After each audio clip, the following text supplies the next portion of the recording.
सक्षमीकरण. तर चला बघूया.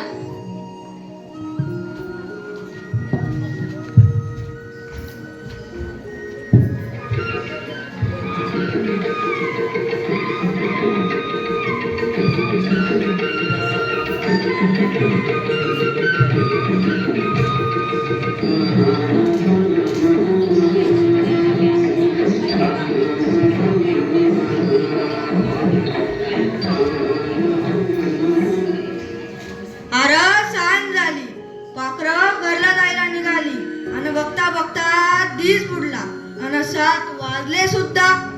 सुनबाई, ए सुनबाई, बातम्या लाव ग जराशा. लावते की.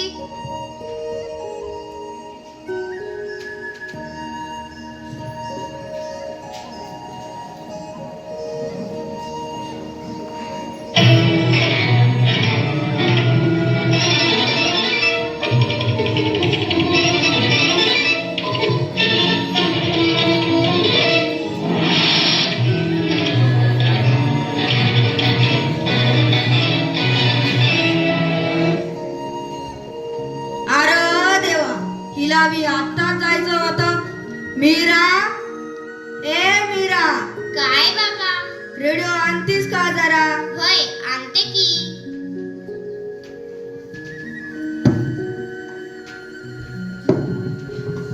घ्या बाबा.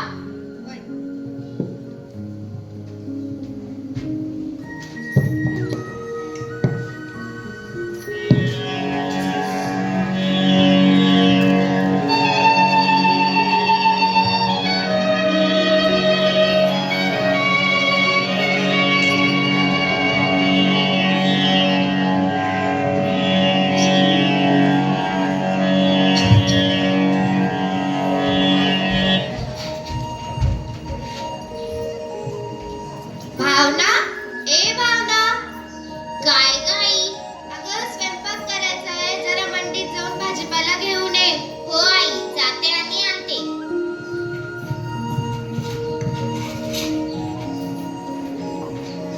भाजी घ्या, भाजी, ताजी ताजी भाजी.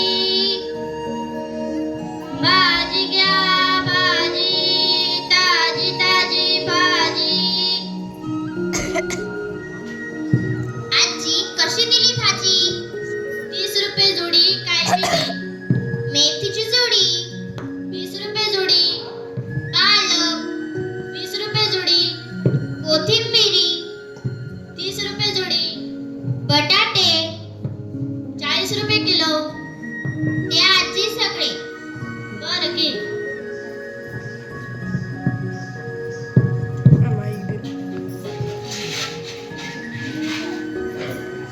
ए बापरे.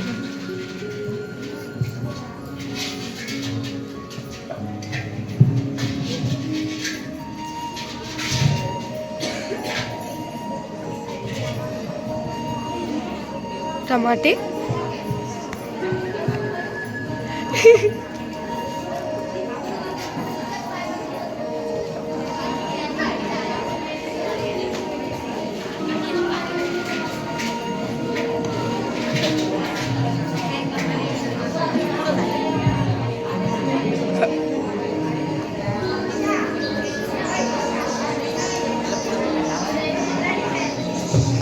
किती झाले आजी?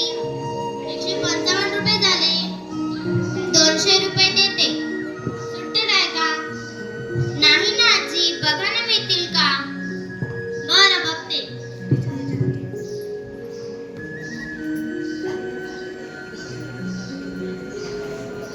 पैसे आहे का तुझ्याकडे? तुझ्याकडे आहे का?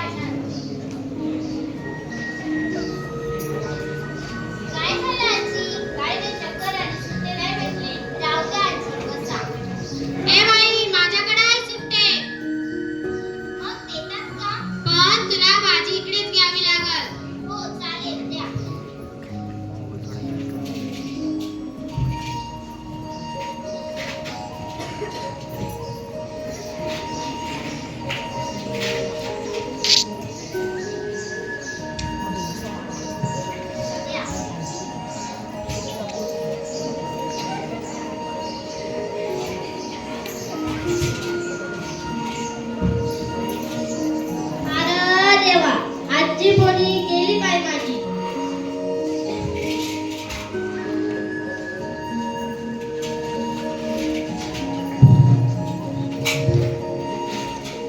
वर्षी लय नुकसान झाले या.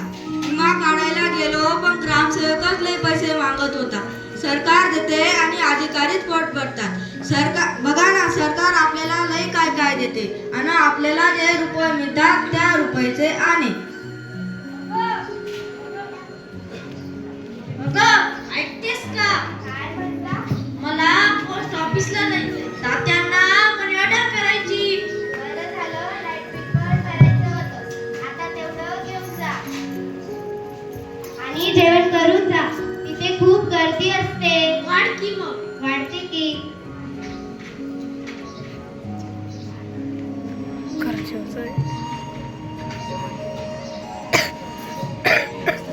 मला पण भूक लागली.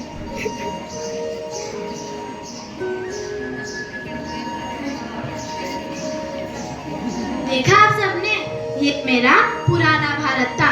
चलो मिलते हैं नए भारत से. मैं नए भारत का चेहरा हूँ. इतिहास का मैं आईना हूँ. तहजीब का रंग सुनहरा हूँ. गंगा जमुना मेरी आंखें हैं. मैं नए भारत का चेहरा हूँ. मैं नए भारत का चेहरा हूँ. मैं कल भी था, आज भी हूँ. इस नवयुग का अंदाज भी हूँ. सारी दुनिया का घर मुझ में. इस मिट्टी का आदर मुझ में. मैं देशभक्त भी गहरा हूँ. मैं नए भारत का चेहरा हूँ. मैं नए भारत का चेहरा हूँ. मैं बेटी के मुस्कान में हूँ. मैं नारी के सम्मान में हूँ. मैं बेटी के मुस्कान में हूँ. मैं नारी के सम्मान में हूँ. मैं विज्ञान में हूँ और किसान में हूँ. मैं हर वीर जवान में हूँ. मैं सीमाओं का पहरा हूँ. मैं नए भारत का चेहरा हूँ. मैं नए भारत का चेहरा हूँ. अब चांद पे पाँव जमाना है. सूरज से आँख मिलाना है. एक नया सवेरा लाना है. संकल्प नया दोहराना है. ना ठहरा था ना ठहरा हूँ. ना ठहरा था ना ठहरा हूँ. मैं नए भारत का चेहरा हूँ. मैं नए भारत का चेहरा हूँ. चलो मिलते हैं नए भारत से.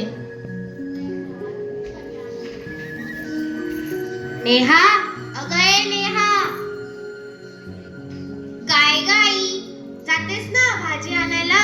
हो आई, जाते. पण मोबाईल पण दे, कारण सुट्ट्या पैशांचा खूप ताण पुरतो. घेऊन जा.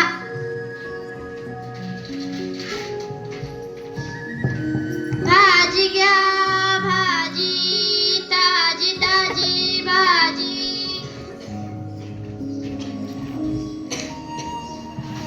आजी, मला एक मेथीची जुडी द्या आणि 1 किलो बटाटे द्या. आणि हो, टमाटे पण छान दिसतायत. टमाटे पण द्या, पण अर्धा किलोच द्या.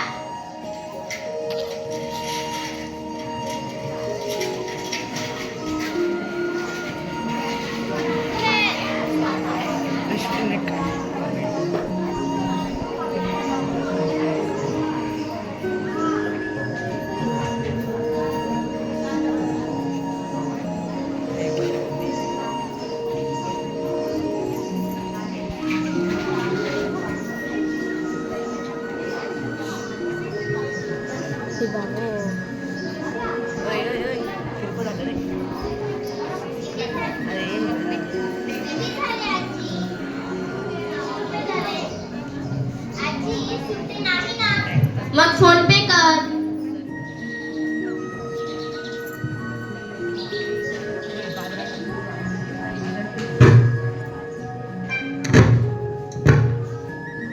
पेटीएम पर 75 रुपये प्राप्त हुए. अगं बाई, 150 रुपये झाले होते. तू तर 75च केले. हो आजी, माझ्याकडनं 75च झाले. अजून 75 करते. बरं.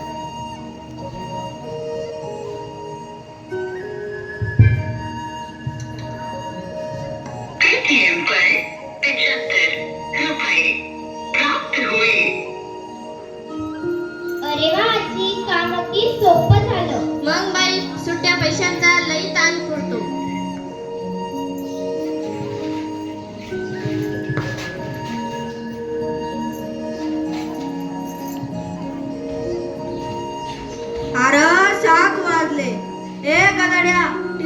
की जरा.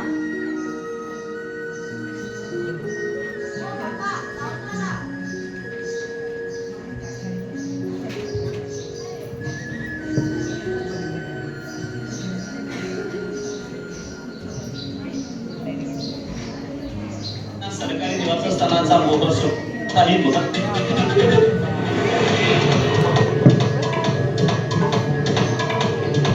मुंबई उच्च न्यायालयाकडून कबूतरखान्यावर तुर्तास बंदी तर कंट्रोल फिडिंगला परवानगी देण्याचा निर्णय पालिकेनं द्यावा, कोर्टाचे निर्देश. तर आरोग्याचा आस्था ही महत्वाची असून लवकरच निर्णय घेऊन मुख्यमंत्री फडणवीसांची प्रतिक्रिया. अरे देवा, तिला बी आता जायचं होतं. चिमणे, काय बाबा? किती बघशील तो मोबाईल, दे इकडे. बाबा मी आत्ताच घेतला होता मोबाईल. मी गेम खेळते, खेळू द्या ना. बातम्या बघून झाल्या की देतो परत. बरं.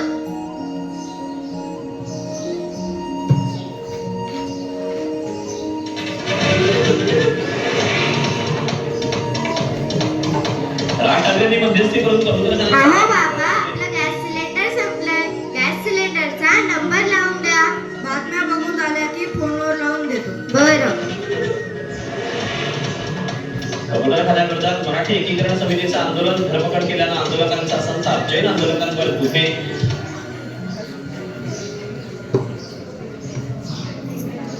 अरे बघितलं का काय काय घडलं इथे? हो ना, तेच तर बघतोय. तुम्ही पण बघितलं ना, जुना रेडिओ, जुना टीव्ही, मनी ऑर्डर साठी काही, सुट्ट्या पैशांसाठी बंगल. चला तर मग अजून आपण नवीन बघूया आणि ऐकूया. ही कहाणी आहे भारत आणि भारतची. एक भारत तासंतास रांगेत उभा राहतो आणि दुसरा भारत केवळ कामातून मोकळा झाला. एका भारताच्या सगळ्या लाईन. एक भारत फक्त पुस्तकी गोष्टी बघत बसलाय आणि दुसरा भारत संपूर्ण जग वाचत बसलाय. एक भारत सरकारला पाहिलं नाही लांब आहे आणि दुसरा भारत सरकारला कित्येकदा भेटतोय. एका भारताच्या सगळ्या लाईन व्यस्त आहेत तर दुसरा भारत ऑनलाईन आहे. एक भारत अजूनही कागदात अडकला आहे तर दुसरा भारत पेपर मिळवत चाललाय. मग ऐक ना, तर का नाही या दोन्ही भारतांची भेट घडवावी एका डिजिटल प्लॅटफॉर्मवर, ज्यामुळे ऑनलाईन राहील सरकार, ऑनलाईन राहतील नागरिक. हो, ज्यामुळे आम्हाला आमचं काम, अभ्यास घरदार सोडून लाईन लावावी लागणार नाही. ज्यामुळे आमचं ब्लड प्रेशरही नॉर्मल राहील आणि पेट्रोलचा काटा पण. ज्यामुळे आम्ही व्यर्थ काम गाळणार नाही आणि वेळ सुद्धा. तर चला बघूया digital India power to empower. आणि बरं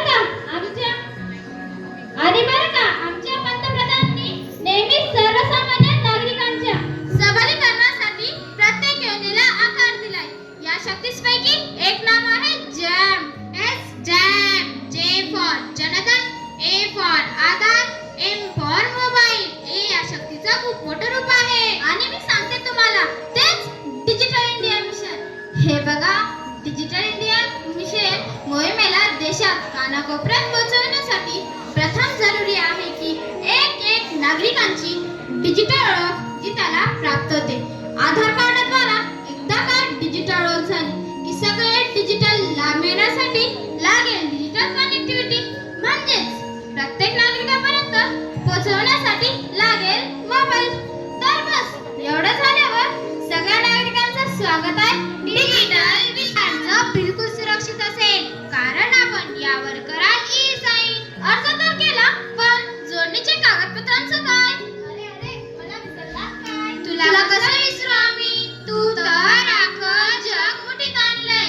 तुझा आवाज ऐकला नाही तर रात्रीची झोप लागत नाही आणि दिवस उगवल्यासारखंही वाटत नाही. तुझ्यामुळेच तर खिसे हलके झाले.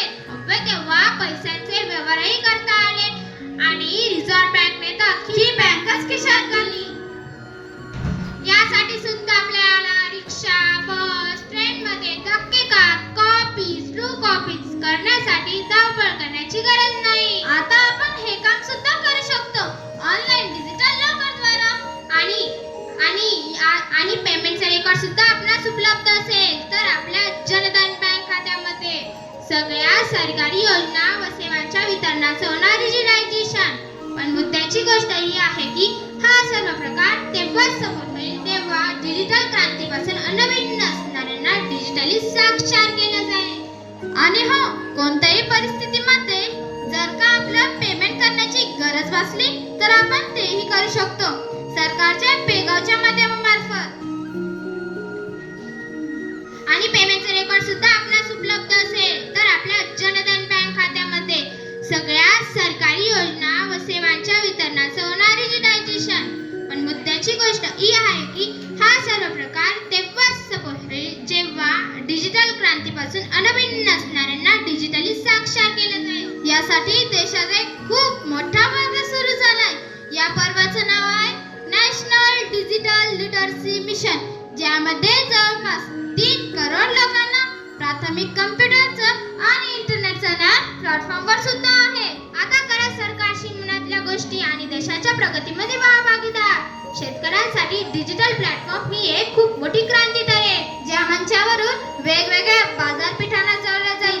त्याचबरोबर आमच्या दूर दूरच्या शेतकरी बांधवांसाठी वेगवेगळी हवामानाची माहिती, बियाणे, खते इत्यादी अनेक प्रकारची माहिती आणि मार्गदर्शन मिळेल ऑनलाईन. आणि तेव्हा आता वाढील उत्पन्न आणि सुधारेल राहणीमान अशा अनेक सुविधा उपलब्ध करत आहे भारत सरकार. आपल्या घरी, शेतावर, कार्यालयात, कारखान्यात, शाळा, कॉलेज, हॉस्पिटल आणि अगदी आपल्या दारी ऑनलाईन. आणि हो, तुला माहित आहे का, हा करोडोंची लोकसंख्या असलेला डिजिटल इंडिया जो इलेक्ट्रॉनिक आयटम्स खरेदीमध्ये साऱ्या दुनियेत अग्रेसर आहे. पण त्यांना बनवण्यामध्ये जाऊ देणार आहोत. आता मेक इन इंडिया आणि डिजिटल इंडियाच्या संगमातून भारत बनेल विश्वातील एक मोठा इलेक्ट्रॉनिक मॅन्युफॅक्चरिंग हब. आणि आपले तरुण बनतील इलेक्ट्रॉनिक क्षेत्रातील इनोव्हेटर्स. स्किल डेव्हलपसाठी राहील एक मोठा कार्यक्रम.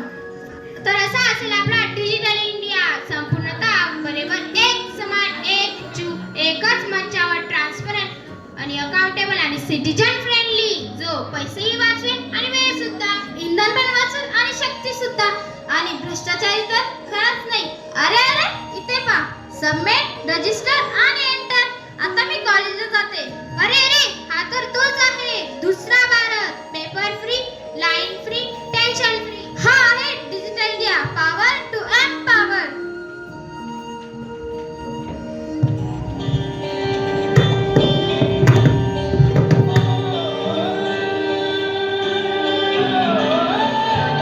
देखो आसमान में खिलकर सूरज निकल रहा है.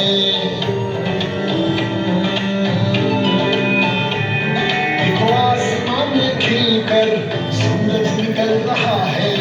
देश का परचम अब ऊंचा उड़ रहा है.